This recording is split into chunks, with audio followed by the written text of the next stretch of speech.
maayong gabi. Kasi pangalan na to palihog, ma'am. Irene Esteban, Pila edad? 31. Taga din ka, ma'am. Taga Tandag sa Pangin. Tandag.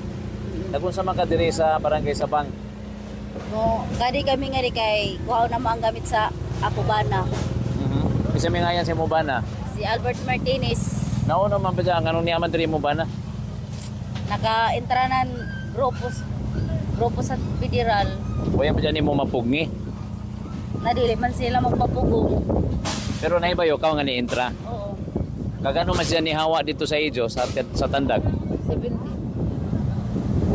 January? January 17. 17. Pero nananghit siya sa imo. Minlaong siya pero wala kami kasahid na mamadlak sila. Ako naman yung pagkahibayo nga namadlak na sila. Sa cellphone, Okay. sa mga video nakakita na kami. So, kuman mao pa ka mukare diri? Oo, kumampa. Bago pa kahit kami nakaabot. Gikan sa Tandag? Oo. O may tujo ninyo pag-ari? Magbisita gani kami sa ila tapos kuha na mang ila gamit. An motor sa ito na ako. Bayaw kuha na mang iya motor na bilin nga di. Isa may ngayan sa mo bayaw. Si Alwin Martinez, ito mi surrender sir. Aka to mi surrender? Oo. Ikaw to ni surrender? Iya motor ito na bilin. Waya pa dyan madaya ang motor. Wala niya madaya. Okay. Ikaw ma'am, kisa man po yung ngayon ma'am. Wilma Santisas.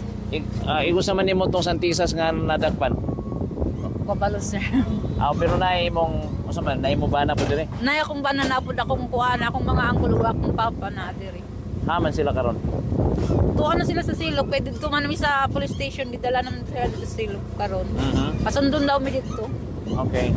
So, ang imong papa og imong angkol, Kung akong bana na diri. imong bana sab, kisa may ngayon si imong bana. Jason Digamo. Jason Digamo. Nakita na mo. Oh, dito sa police station pero wala man may paistorya kay diretso man sila sakay.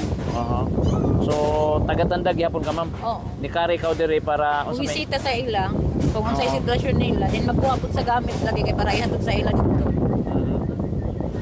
So, kuman na naghanap ni Jo ang mga gamit sa Ijubana. Oo. O may laong sa pulis ma'am. Wala pa man may makakuha dito. Gitipok man daw nila ang mga gamit. Dili maukat kung ahit ang gamit nila. Okay, so ama mo kuman pagka dire. Pasingod sa silog, kay patuon mi dito. Sige, okay.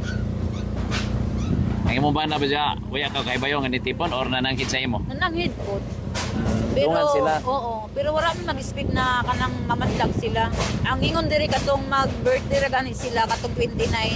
Ma-birthday. Oo, katong tigom diri tong 29 birthday ni Dato Adlaw.